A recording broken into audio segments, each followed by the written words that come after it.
Din research verkar vara bättre än deras research om de inte kan få fram exakt samma fakta som du kan med en mobil på toaletten.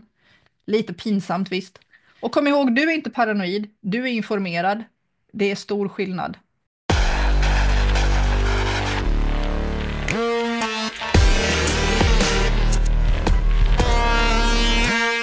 Häromdagen delade jag på Facebook om att jag skulle göra en video om p-piller och det här inlägget bara exploderade när jag delade en liten detalj i vad jag har fått reda på. Och jag har fått höra så många otroligt skrämmande historier om p-piller en del som jag kände till, en del som jag inte kände till och hela den här historien blev mycket mer skrämmande än den var från början när jag bestämde mig för att djupdyka in i det här ämnet. Jag delade att en studie från Uppsala universitet från 2023 visar att kvinnor som började använda p-piller som tonåringar hade 130% högre förekomst av depressiva symptom jämfört med de som aldrig har använt p-piller. För kvinnor som började med p-piller i vuxen ålder så var motsvarande ökning 92%. P-piller förändrar personlighet och orsakar mycket större samhällsskador än vi någonsin tidigare har trott och känt till. Här är hela storyn om p-piller. Det här kommer bli en lång, både text och video, så vi kör. Alla som har en kvinna eller en flicka omkring sig som är i en ålder där p-piller är ett alternativ, se till att se det här. Välkomna tillbaka fantastiska människor. Det här är en otroligt viktig video i samma stil som vaccinserien. Det här är extremt mycket information om p-pillret och de skador som p-piller orsakar på samhället. Det är saker som många kvinnor har fått höra inte händer, som de har blivit gaslightade till att tro att det inte stämmer, att det är myter och här får vi också veta var det kommer ifrån, agendan som finns bakom. Du vet att det alltid är en agenda bakom och jag gräver alltid fram den. Här kommer jag att göra det. Vi kommer dyka rakt in i det här, men du måste se till att gilla och prenumerera på kanalen så att jag får ut den här viktiga informationen. Det här är extremt viktigt för alla som har döttrar, mammor, systrar, sig själva att tänka på och det här är ingenting som man vill missa överhuvudtaget. Så vi ska dyka rakt in i det. P-piller har länge hyllats som en milstolpe för kvinnors frigörelse, ett verktyg som verkligen gav kontroll över fertiliteten. Men under ytan finns en historia som man sällan berättar i vården eller någonstans faktiskt. Det här är någonting man måste leta upp själv och gräva djupt och länge. Jag har grävt i det här i flera dagar. Jag har kollat källor, jag har läst studier, jag har tagit mig igenom, jag har gått bakåt i historien och hittat saker som jag visste, som jag önskar att jag hade vetat tidigare. P-pillets främsta förkämpare är Margaret Sanger. Om det namnet är bekant för dig, då vet du redan vad som pågår här och vem hon är.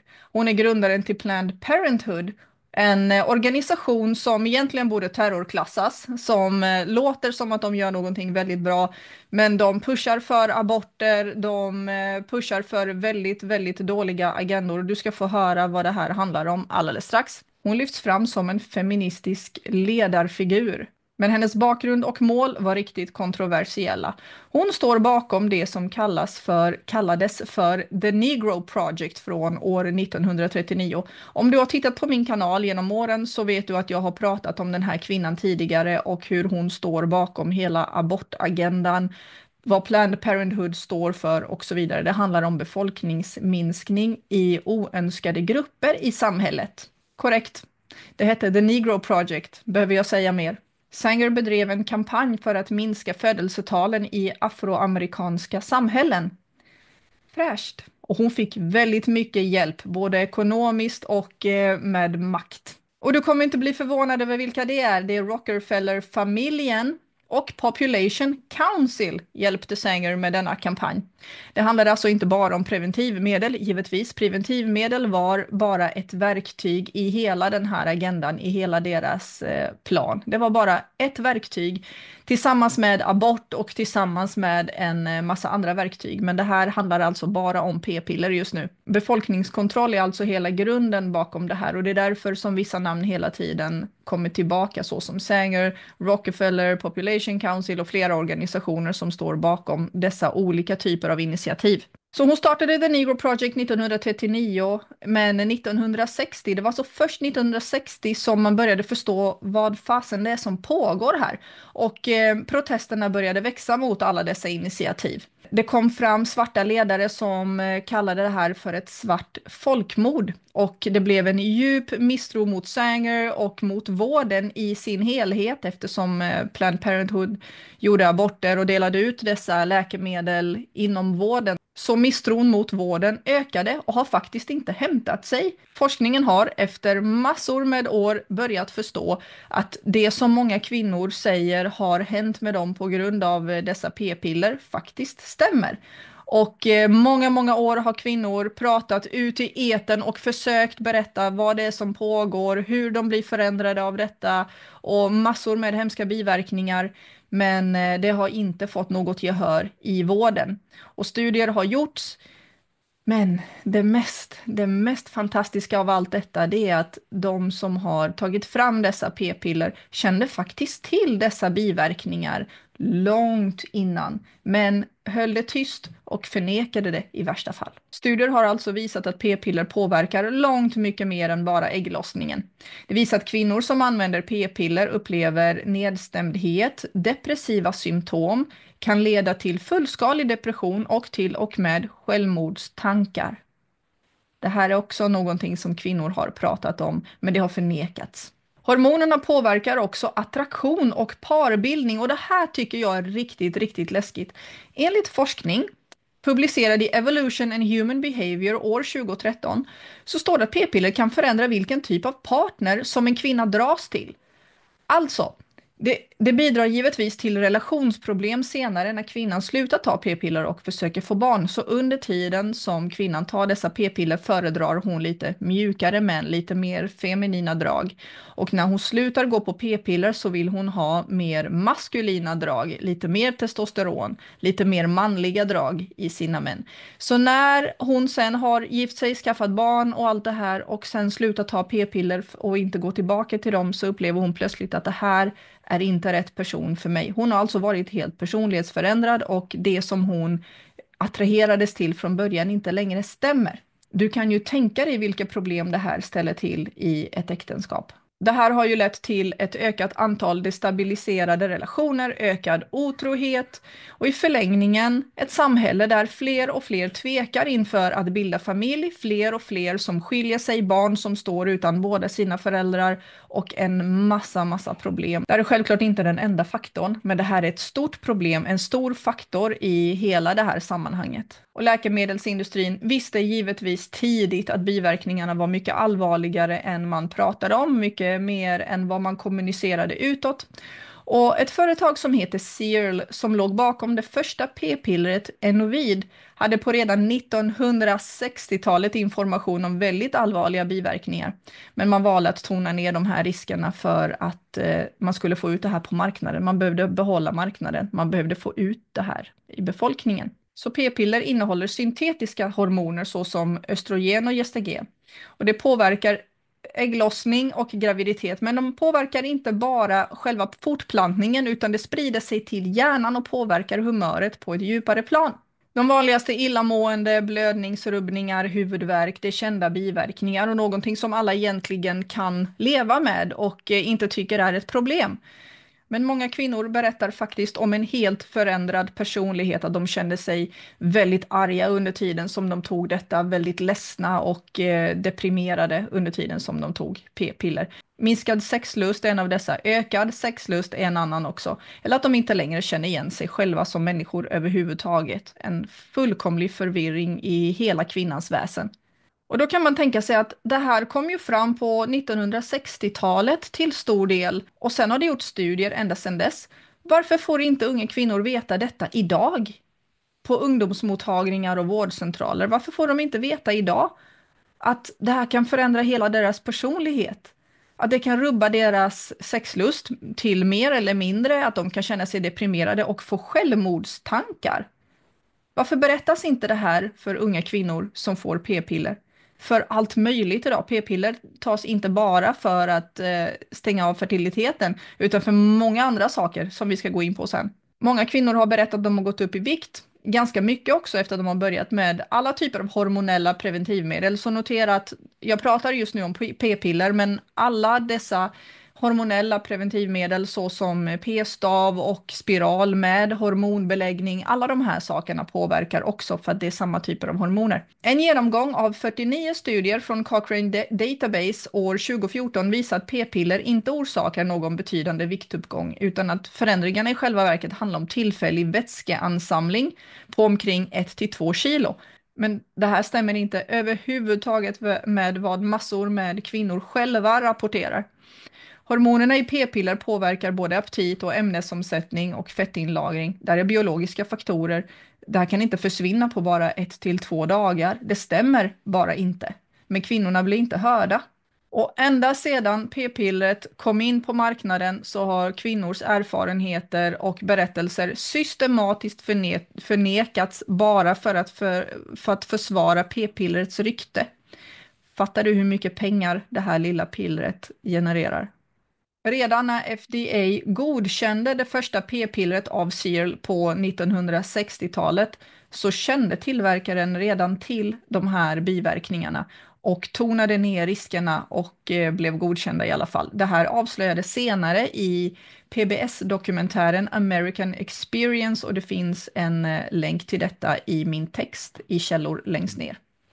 En välkänd biverkning som är vanlig, vilket är väldigt, väldigt läskigt, är blodproppar. När jag började prata om detta så var det väldigt många som just berättade om blodproppar. Det är skitläskigt. Hur kan det här vara en vanlig, välkänd biverkning och ingenting har hänt med det här pillret? Det är otroligt.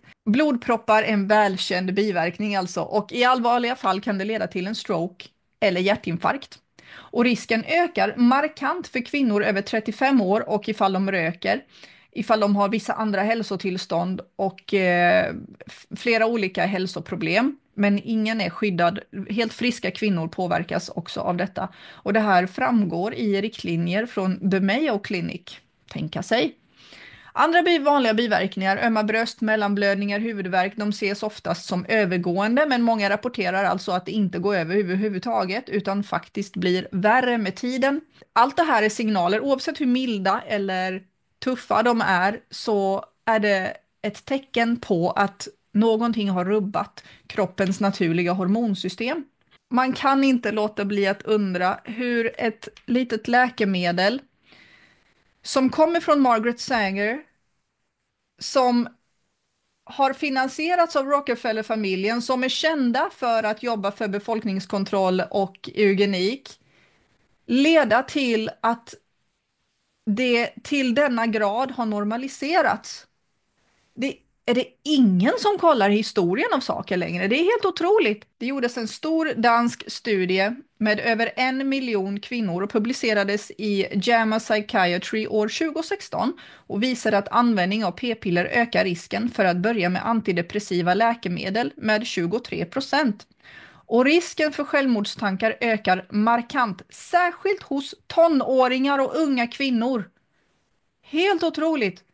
Sen gjordes en studie, där jag berättade om i början, från Uppsala universitet 2023 som visade att kvinnor som började med att använda p-piller som tonåringar hade en 130% högre förekomst av depressiva symptom jämfört med de som aldrig har använt p-piller. Och för kvinnor som började med p-piller i vuxen ålder så var motsvarande ökning 92%. Hör du dessa siffror? Sen gjordes en dansk kohortstudie publicerad i JAMA Network Open som undersökte risken för depression hos kvinnor som började med hormonella preventivmedel, alltså inte bara p-piller utan också stav och hormonspiral och allting, inom 12 månader efter att de hade fött barn. Resultatet visade att användning av p-piller ökade risken för depression med 72%. 72% jämfört med kvinnor som inte använder några hormonella preventivmedel. Vad gör det här med en kvinna som precis har fött barn, som redan är destabiliserad hormonmässigt, har väldigt hög risk för förlossningsdepression, utsätter både kvinnan och bebisen för livsfara. 72% ökning för depression. Och på sociala medier så har jag ju sett massor med kvinnor som har berättat för mig om Känslor av tomhet, ångest, nedstämdhet och depressiva symptom som försvann när de slutade med detta. Så väldigt tydligt att det var exakt just det läkemedlet som orsakade de här och det står i biverkningarna men det är väldigt nedpressat. Det gjordes en studie i Northwestern University 2020 som hävdade att sambandet inte är tydligt. Det är inte tydligt att det här kommer från p-pillret och när de sen slutar med just p-pillret så försvinner de här symptomen. Men studier säger minsann att det inte är tydligt att det är sambandet. De som tittar in i det här på riktigt och kritiserar hela det här pillret och vad det kom ifrån och hela den här agendan menar att de här studierna oftast är finansierade av läkemedelsbolagen själva och påverkade av exakt samma industri som tjänar miljarder på att normalisera det här p-pillret. Obviously. Så vi går tillbaka till det här med förändrad personlighet. Det här tyckte jag var väldigt intressant. De fysiska symptomen är en sak, men det här är någonting som är ännu svårare att bevisa, ännu svårare att få förklara för människor hur det hänger ihop. Och massor med kvinnor har berättat om hur de har fått förändringar i humöret, de har minskad energi, de känner sig känslomässigt avstängda. Det är läskigt, jätteläskigt. Till och med en känsla av att deras personlighet är en helt annan så de känner inte sig själva längre. Enligt en sammanställning från The Lowdown år 2023 beskriver kvinnor allt från att känna sig lite irriterade till fullkomligt rasande till helt apatiska till väldigt impulsiva och depressiva och nedstämda. När ett läkemedel påverkar vår grundläggande personlighet, är vi verkligen fria då? Så baserat på den här nya personligheten som har byggts upp av ett kemiskt filter så ska vi ta jättestora beslut. Vem vi ska ligga med, ska vi ha barn eller inte? Vad ska vi ägna oss åt i livet? Hur vi ska bete oss? Vad vi ska göra med vår framtid? Hur impulsiva vi ska vara? Vem vi ska vara med, vem vi inte ska vara med? Det här är helt sjukt. Vad händer när miljontals kvinnor dagligen tar ett litet p-piller som förändrar deras personlighet? Som dämpar känslorna, dämpar den känslomässiga responsen, förändrar deras lust, förändrar deras personlighet helt och hållet och förändrar vem de föredrar som partner. Det får konsekvenser långt bortom vad vi kan tänka oss. Kan det här förklara varför massor med kvinnor inte vill ha barn? Åtminstone vara en del av förklaringen. Och varför de vill vara med många män istället för att binda sig. Och när de väl har bundit sig, att de har valt fel och sen är otrogna, initierar skilsmässor. De flesta skilsmässor initieras av kvinnor. För att de har helt enkelt inte kunnat hjälpa det. Ifall de har gått på p-piller så har de valt fel. Det är en annan personlighet som styr. Kan det här vara en stor förklaring som vi har sökt till varför samhället ser ut som det gör? Varför barnafödandet minskar? Vilket är hela tanken med p-pillret. Men om det förändrar personligheten så gör det också att kvinnor under längre tid tar dessa p-piller istället för att deras biologiska klocka automatiskt ser till att de vill ha barn. Den är ju avstängd. Så när man börjar tänka på de här sakerna så märker man direkt att det här är inte bara en biverkning, det här är en existentiell fråga. Vi har stora problem med låga födelseantal i stora delar av världen. Och när man också lägger på att man vet vilka människor som ligger bakom p-pillret och vilken agenda de står för, befolkningskontroll. Och tredje lagret, de tonar ner biverkningar för de vill inte att du ska veta om det. De vill inte att du ska sluta ta p-pillret. Så dessa tre jättestora elefanter i rummet är någonting som alla måste känna till. Men den ännu sämre nyheten är att det här påverkar faktiskt inte bara kvinnor. Även om det är kvinnor som tar p-piller så påverkar det här också män och miljön. Så här hänger det ihop. Syntetiska hormoner som finns i p-piller passerar genom kroppen och vidare ut i avloppssystemet. I naturen så förvandlas det här till mikroskopiska ämnen. Det är en tyst miljökatastrof. Läkemedel kan inte rensas ut i våra vatten. De passerar reningsverken. De fortsätter ut i naturen, de påverkar djurliv, de påverkar vatten och det är vatten som vi också dricker. Hur tror du att det påverkar pojkar och män som dricker det här vattnet? Hormonbalansen rubbas. Vi har också pratat om hur testosteronnivåer hos män och pojkar har sjunkit väldigt mycket. Pubertetsutvecklingen har påverkat pojkar också och fertiliteten har minskat. Och detta har visat sig både i djurstudier och miljöobservationer. Och det finns en intressant studie från Lunds universitet som gjordes 2016 och visar att låga koncentrationer av dessa hormoner räcker för att feminisera hanfiskar. De utvecklar alltså honliga könsdrag, får minskad fertilitet och i vissa fall har fortplantningen upphört helt och hållet. Fler och fler barnlösa människor. Återigen, jag säger det tydligt för de som inte kanske hänger med. Jag säger inte att detta är den enda faktorn. Jag säger att det är en stor faktor. Sen har vi också vacciner, vi har också mat, vi har också mikroplaster, vi har massor med olika saker som kan påverka. Jag säger bara att det här är en stor faktor som många inte tänker på. Och Life Science säger om att en enda droppe hormon kan påverka tiotusentals liter vatten. Det är helt sjukt. Studier har också visat att långvarig användning, särskilt över 2 år, kan öka risken för missfall senare i livet, långt efter att man har slutat ta dessa p-piller. I Fertility and Sterility år 2005 har det här skrivits om. Där skriver man att man misstänker att det har blivit skador på äggkvaliteten och störningar i livmoderns miljö så pass mycket att även när man har slutat ta detta så har det inte kunnat återställa sig. Det här är ingenting som man märker under tiden som man tar det, men senare i livet när man försöker få barn så är det här. Ändå fortsätter de i vården påstå att det inte har ett samband utan att man kan få barn senare. Man bara slutar ta pillerna. Men massor med kvinnor säger att det absolut inte är så. Det har också gjorts nyare forskning som visar att p-piller påverkar hjärnans belöningssystem. Särskilt områden kopplade till anknytning och motivation. Det är väldigt intressant. I JAMA Psychiatry 2016. Det betyder att hormonella preventivmedel inte bara reglerar ägglossningen utan också faktiskt trycker ner den här längtan efter familj och barn för framtiden. Alltså rubbar den här biologiska klockan framöver helt och hållet.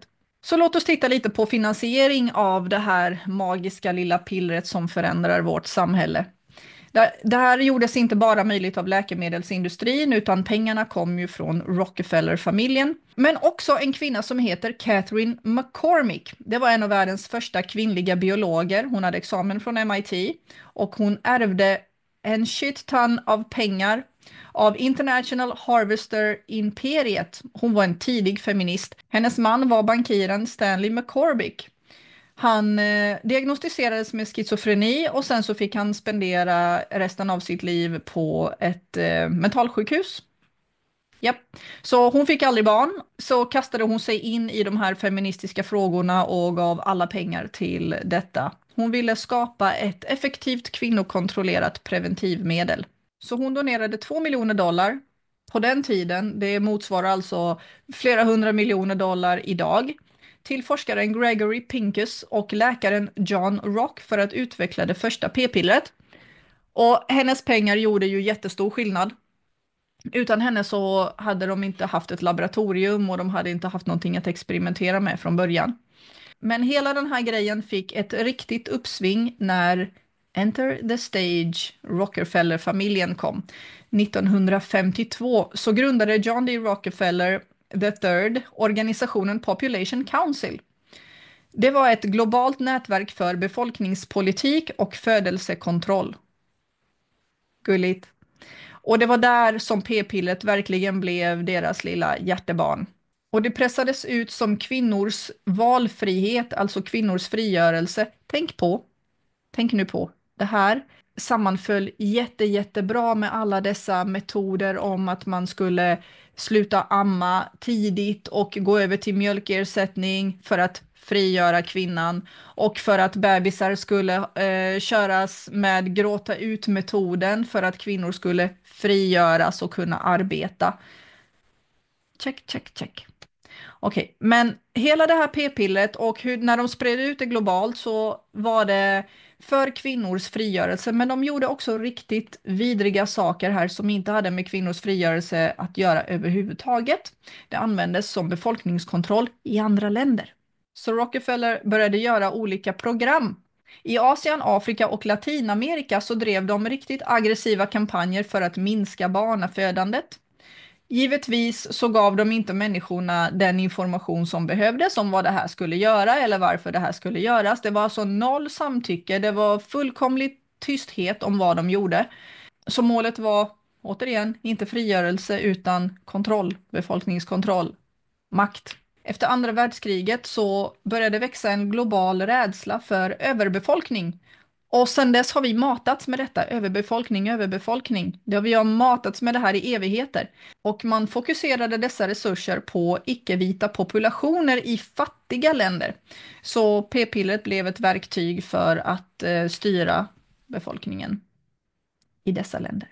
Så när vi zoomar ut hela den här bilden, vad är det vi ser? Vi ser sjunkande födelsetal. Vi ser fler och fler människor som pressar för abort och att kvinnor ska vara fria, det barnfria livet, att skilja sig för minsta lilla och massor med sådana här kampanjer som fortfarande drivs på. Lite här, lite där, så att du inte kan se helheten. Och vi har demografiska kriser i Europa, USA och framförallt Japan just nu. Men vet du vad som frodas? Abort och p-piller. Så då kommer vi till 60-talet, den sexuella revolutionen. Och den kunde ske på grund av p-pillret. Plötsligt hade man separerat sex från reproduktion och sen så hade man förändrat sociala normer i grunden. Det som tidigare var förbundet med familjebildning och kärnfamilj och allting blev nu individualitet och kvinnors frigörelse och sexuella revolutionen. Allting skulle handla om njutning utan konsekvenser. Så man börjar se att den sexuella revolutionen på 60-talet var inte bara spontant kulturellt utan det var en strategisk agenda för att ta oss dit, precis där vi är. Så p-pillret gav kvinnor kontroll över fertiliteten, massor med biverkningar, ökade promiskuiteten och sen ökade skilsmässor, brustna familjer och en hel generation som kommer på plötsligt att vi vill inte ha barn längre. Vi ska vara fria och pimpla champagne ensamma i vår lägenhet när vi är 50. Ja, och då kan man tänka sig att ja, men om det är det man vill så är det det man vill. Det är ju det man vill när man har en kemiskt producerad personlighet. Säger jag att det är så för alla? Absolut inte. Brukar du titta på den här kanalen så vet du exakt att jag inte generaliserar utan jag berättar en sida av detta och det finns alltid undantag. Det har alltid funnits kvinnor som inte vill ha barn, men de har varit undantag. Det vi ser nu är en ökande trend av någonting annat och det jag säger är att det finns alltid kvinnor som inte har velat ha barn, men nu är det många fler. Och jag förklarar varför. För att de tar ett piller som förändrar deras personlighet i grunden och förr eller senare går det åt helvete och de blir väldigt deprimerade. Och vet inte varför. Och sen så är det för sent. Vi får inte glömma bort den här stora gruppen och varför de här sakerna händer. Vi kan förhindra det här om vi bara sprider den här informationen. Så jag vill visa den här parallella linjen. Jag vill att du ska kunna se en helhet av allt det här. Både ekonomisk och politisk linje där man förstår varför saker sker som de sker och att det inte bara handlar om hur trender kommer och går utan det är pushat av någonting, det kommer från någonstans. Någon har skapat de här sakerna och pressat ut det i kampanjer. Nya livsstilen, det är kortsiktiga relationer, ökad självständighet, kärnfamiljen är inte längre viktig, värderingar förändras helt och hållet. Det här är perfekt med arbetsmarknadens behov, eller hur? Nästan som man kan tro att det är en planerad agenda. P-piller, abort, mjölkersättning, sömnträning, alla dessa metoder för att frigöra kvinnan, den ena skadligare än den andra. Så vad händer när fler kvinnor kan arbeta heltid, fler kvinnor lämnar ifrån sig barnen eller inte skaffa barn, födelseantalen sjunker? Så då ska jag ställa en provocerande fråga. Var den sexuella revolutionen ett socialt experiment? Katolska kyrkan publicerade 1968 encyklikan Humanae Vitae Och där hade de ett budskap om just p-pillret, att p-pillret var inte bara ett tekniskt preventivmedel, det är ett moraliskt och socialt vägskäl. Kyrkan fördömde detta som en kränkning av den naturliga lagen, hur biologin ska fungera, hur kvinnor och familjer ska fungera och så vidare. De varnade faktiskt för en utveckling där äktenskapets värde försvagas helt och hållet och sexualiteten avpersonifieras, skrev de. Och kvinnor riskerar att bli användbara istället för omhändertagna och älskade. De här varningarna avfärdades snabbt för kyrkan förlorade mycket av sitt inflytande under den här tiden. Återigen, om man tittar, oavsett om man är katolik eller inte, religiös eller inte, det är inte viktigt. Viktigt att se vad det är som faktiskt pågår. Ökning av skilsmässor, nedgång i födelsetal, växande känsla av ensamhet hos både män och kvinnor. Så börjar det inte låta lite som att de faktiskt hade rätt. Så det finns en till intressant grej här. Man gjorde oetiska experiment i Puerto Rico. På 1950-talet så användes fattiga kvinnor i Puerto Rico som försökskaniner. Du hörde rätt. Försökskaniner för att testa p-piller. Och det här leddes av forskarna Gregory Pincus och John Rock, kommer du ihåg, som Catherine McCormick gav pengar till. Och då utsatte man dessa kvinnor för höga doser av syntetiska hormoner utan information om vad det handlade om eller vad det skulle vara till, vilka risker det fanns och så vidare. Illamående, yrsel och till och med dödsfall förekom. Men kvinnorna hade inget val. De var fattiga, hade ingen tillgång till någon vård som de kunde välja, utan det här pushades ut till dem direkt. Så inget informerat samtycke överhuvudtaget. Och Puerto Rico valdes inte av en slump. Det var en amerikansk koloni med icke-vit befolkning och den här utbredda fattigdomen såg som en säker plats för att testa de här sakerna. Perfekt i linje med Sangers eugeniska vision att oönskade grupper skulle användas som experiment och att man skulle minska dessa oönskade grupper. Hon var en full-blown nazi, den här Sanger. Men än idag så tror folk att hon är en hjälte för feminismen. Nu när jag tänker på det, hon är nog en hjälte för feminismen, för det här är precis vad de står för. Så, ja. På 1960 och 1970-talet så började kvinnor gå ut och berätta om de här svåra biverkningarna som de fick. Och det här ledde till ett kongressförhör i USA. The Nelson Pill Hearings hette det på 1970-talet. Och flera kvinnor berättade om stroke, blodproppar, depression, alltså de här tunga sakerna som de inte blev informerade om. Men läkemedelsindustrin och många läkare avfärdade detta och säger att det inte stämde. Och att det här var orelaterat till p-pillret eller att det var väldigt, väldigt ovanligt.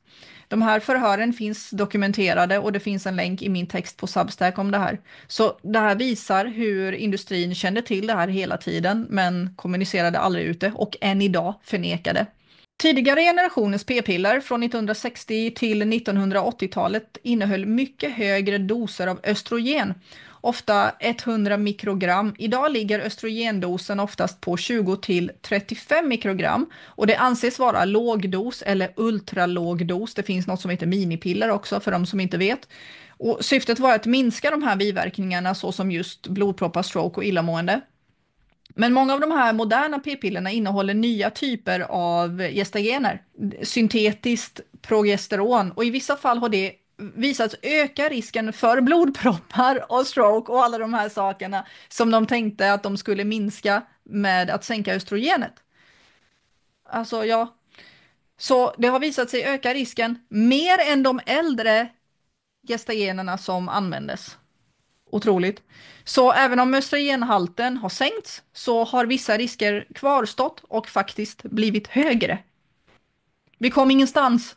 Men dessa hormonella preventivmedel, de påverkar inte bara fertiliteten och det som är kopplat till fertiliteten, de orsakar en kemisk stress i precis hela kroppen. Syntetiskt östrogen som finns i många p-piller och p-stavar och hormonspiraler har visat sig öka nivåerna av fria radikaler. Fria radikaler är instabila molekyler.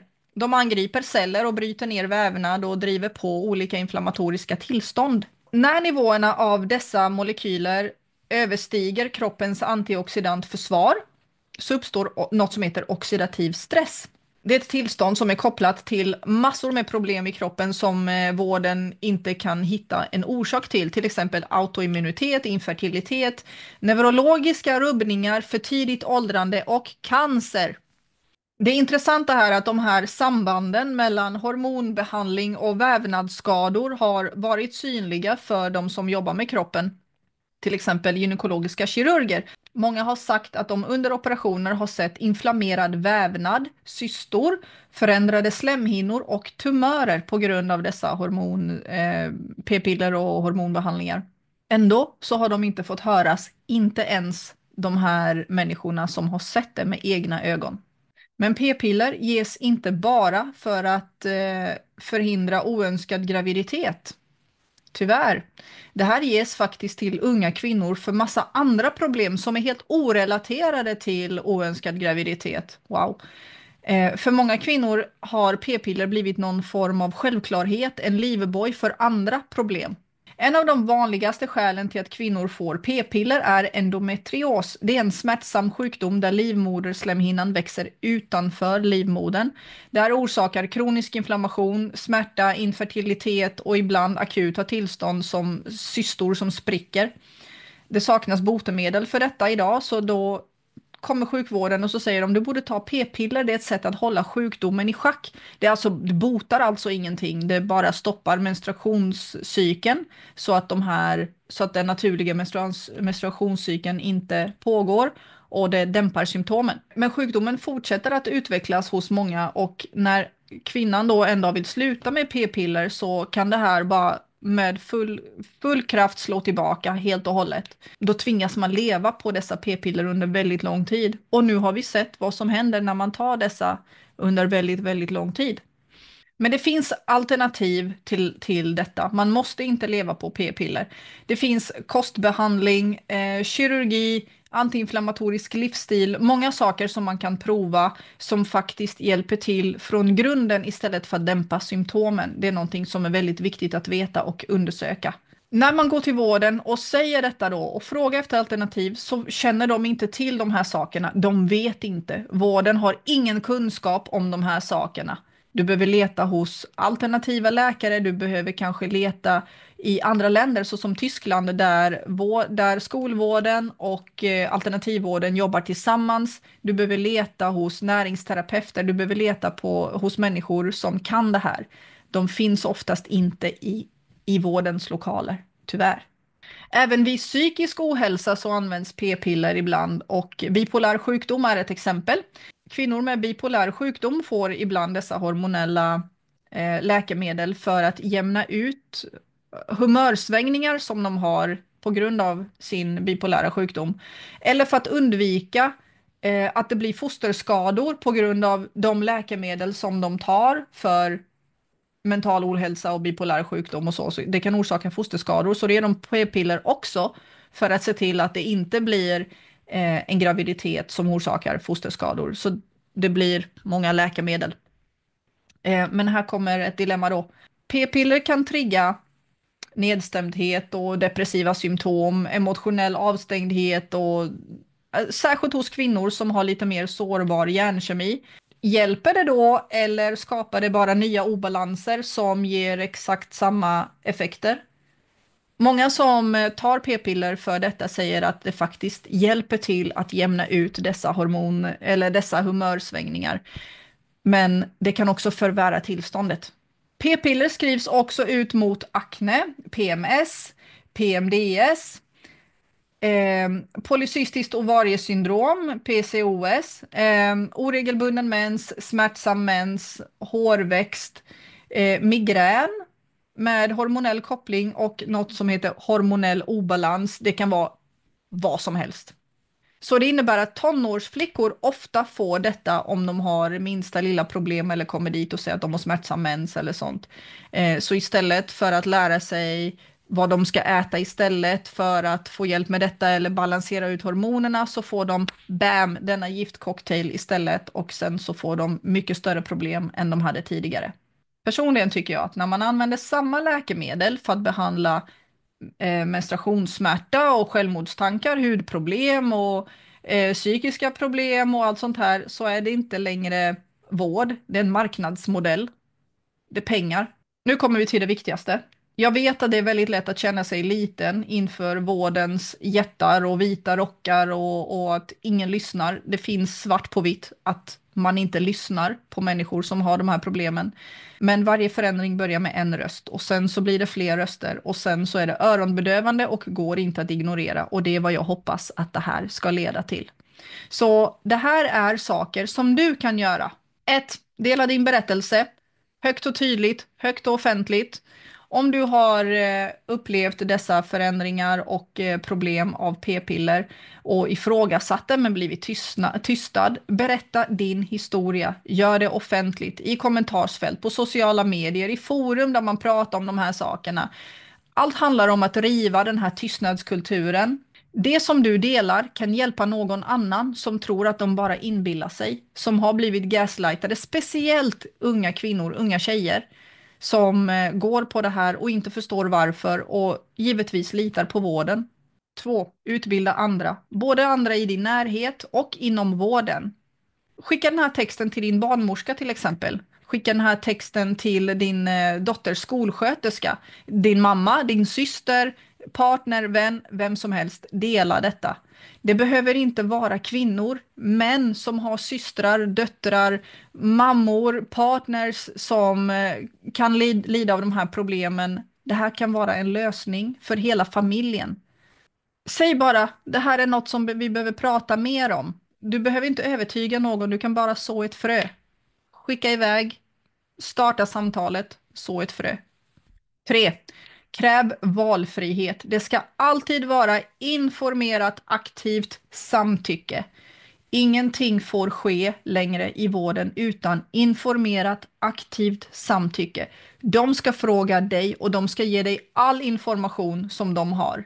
Det här är inte längre något, vi lever inte längre i en tid där man blint måste lita på vården eller någon i vit rock. Ta på dig en vit rock själv, gå dit och säg det här är vad jag har hittat.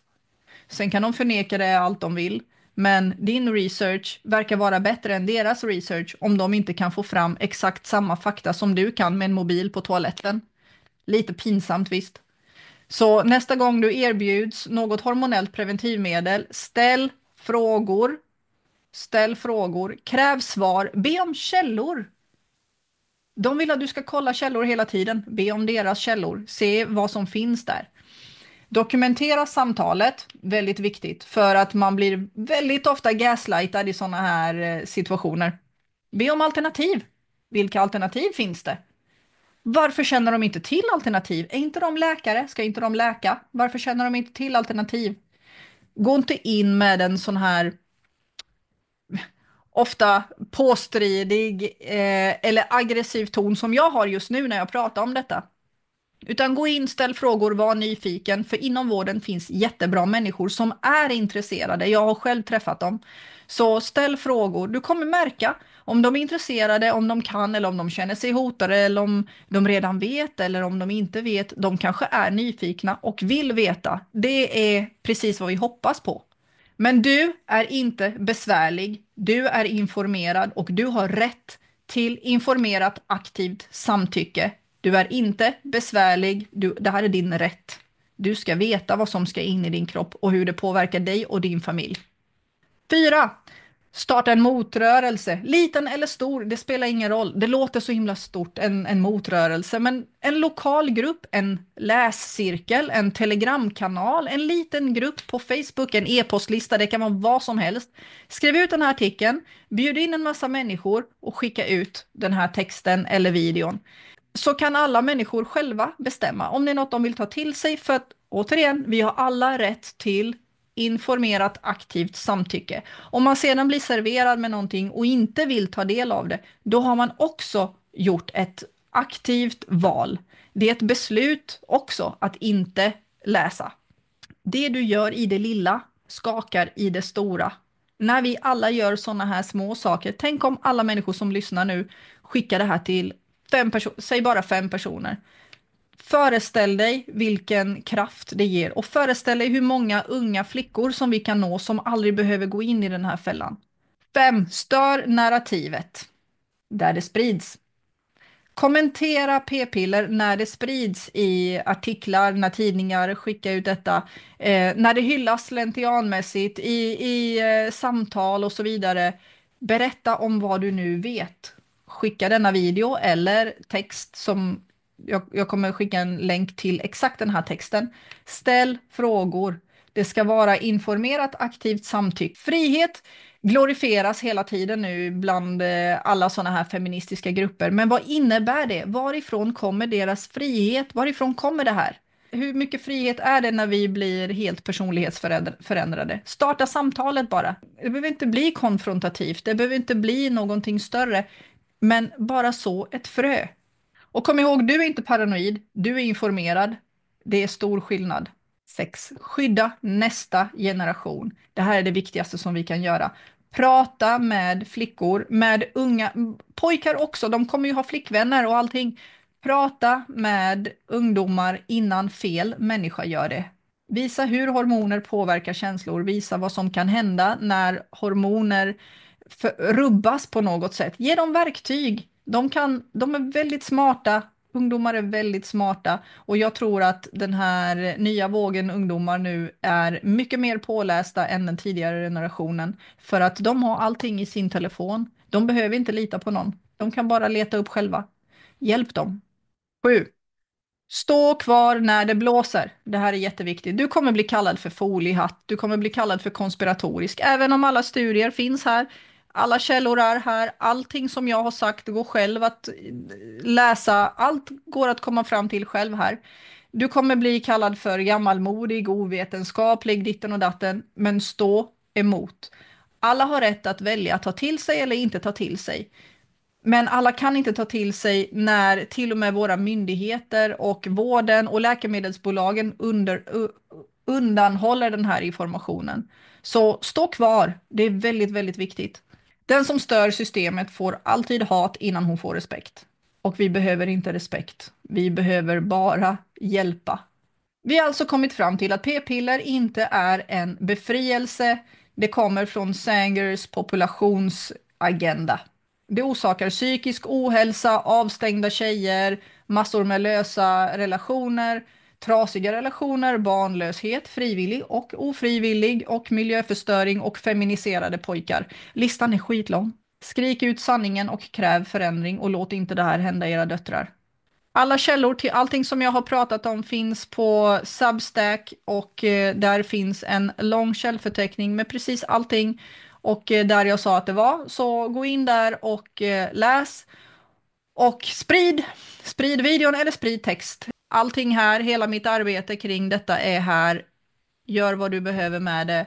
Se till att prenumerera och gilla på den här kanalen. Och förresten, gå in och gilla min nya kanal Ida Unhinged. Den kommer vara på engelska. Det spelar ingen roll om du inte kan engelska, det kommer att vara textat på svenska. Vi behöver nå ut till den större publiken med olika saker och koppla upp oss mer. Så tack för att du tittade, tack för att du tog dig ända hit och så ses vi nästa gång. Dela, adjö. Har du någonsin känt dig maktlös vid nattningen? Som om ingenting hjälper. Och kvällen blir bara ännu en utmaning. Jag har varit där. Det var just där som barnmeditation började. När jag försökte hjälpa mina egna barn att komma till ro på kvällen. En kväll, när mina döttrar hade svårt att somna, så började jag att berätta sagor.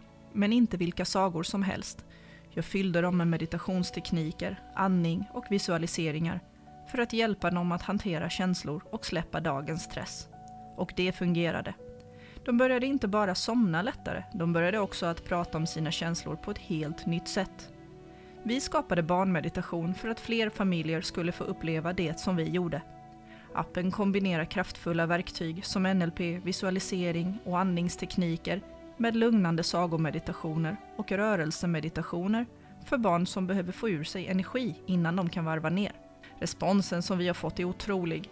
Föräldrar berättar att deras barn somnar snabbare, är lugnare under dagen och att de nu kan sätta ord på känslor som tidigare har varit svåra att förstå.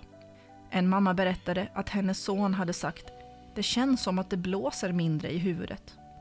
En annan förälder beskrev hur hennes dotter nu säger saker som: "Jag har en röd boll i magen" eller "det känns blått i hjärtat idag." Det här är inte bara meditation, det är ett sätt att skapa trygghet, förståelse och harmoni i familjen. I appen hittar du meditationer för allas behov. Sagomeditationer som stärker självkänsla och trygghet för små barn. Rörelsemeditationer som hjälper spralliga barn att komma ner i varv.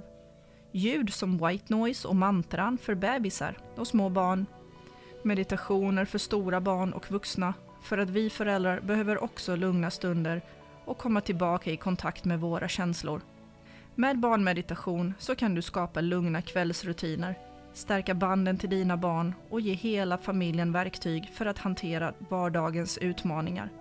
Ladda ner appen idag och följ oss på Instagram för fler tips och nyheter.